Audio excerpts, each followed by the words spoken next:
This week we'll decide if we have a working bathroom or a very expensive regret. We can put the sink wherever we want. No, I don't care. No, it doesn't matter. We can put it there. No. We've done plumbing before, but this is technical, it's high stakes, and once the drywall is up, it's locked in. Well, that one's good.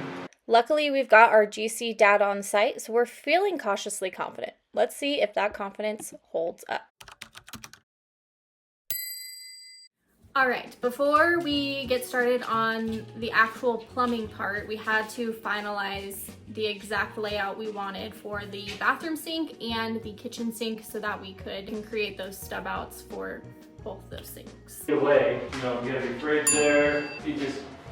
It kind of limits where you sit. This right there, and then your fridge is here. So you like the fridge being here? I think so, because you got your fridge, your stove, your sink, everything right here. Yeah. This one, right? Just like Slide.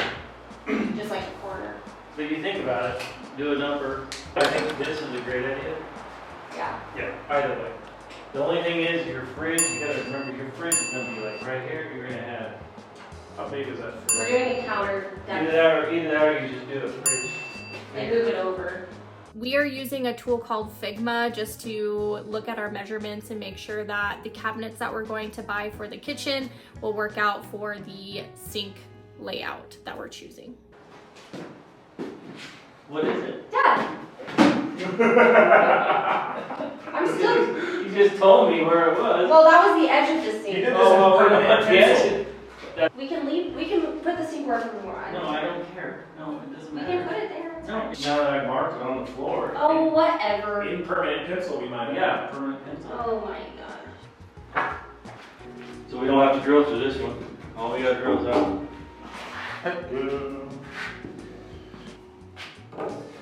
Man, borrow your old marker. All right, so here what we're doing is we are drilling holes through our studs so that we can run our sink plumbing through that. That's gonna be for our P-trap, so it's about a 2-inch round hole.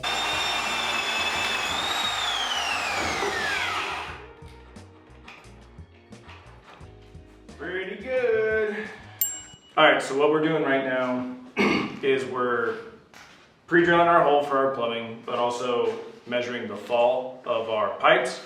So that way we don't have any standing water when the sink over here is not being used. So what we did is we started at 16 inches over here, and we took our 6-foot level, got it to where we were about 1/8 of a bubble outside of level, because this is where our bathroom sink is gonna be.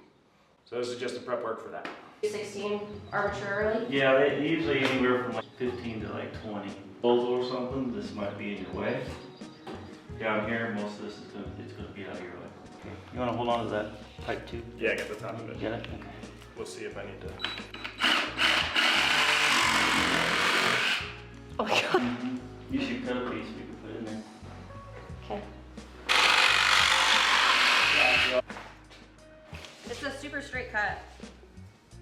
This on here, pretty straight there. Secret tip here, we used nail polish to mark our plumbing so that we know that we are rotating it enough when we're putting the glue on, and it worked like magic.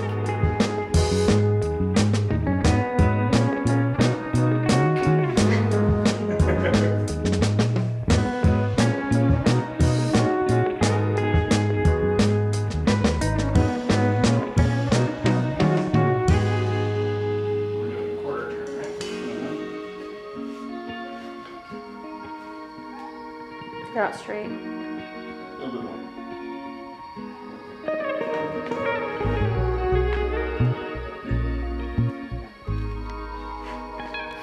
Level.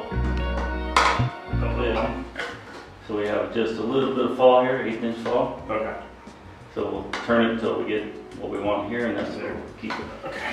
Those could be one-man jobs, but your dad's being really patient and making it a 2-man job.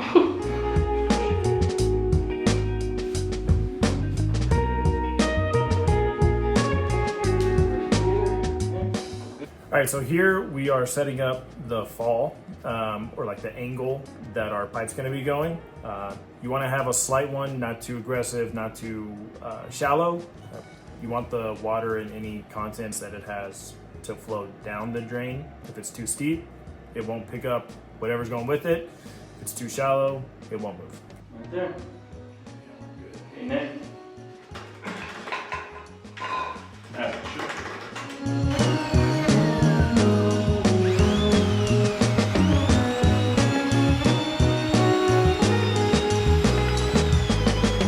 A good pro tip, if you find yourself doing a remodel or in a new construction like we were, add blocking to where your like shower faucets and handles are going to be, so that way they're not rattling down the road. You have a nice solid surface to secure them to.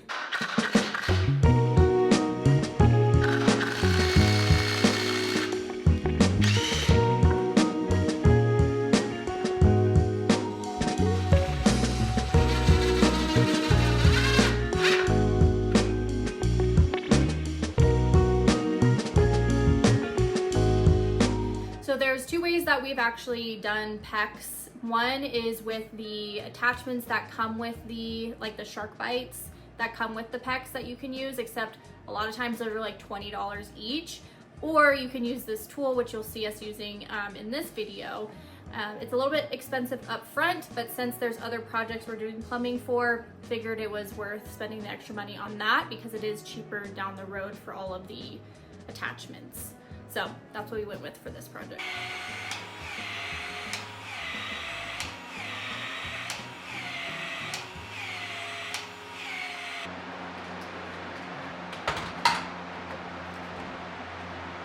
Yeah.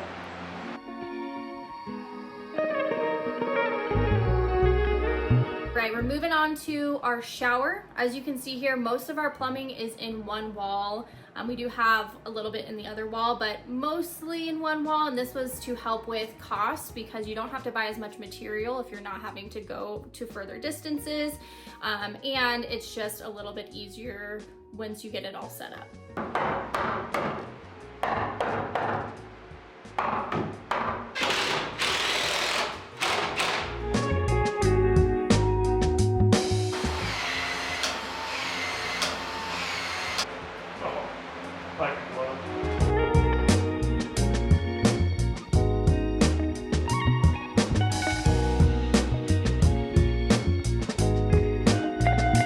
All right, so this wall here, this is where our main water line comes in. And this is where we're gonna connect to our hot water heater, where we'll ultimately get our hot and cold water from, as well as our washer and dryer is gonna sit below.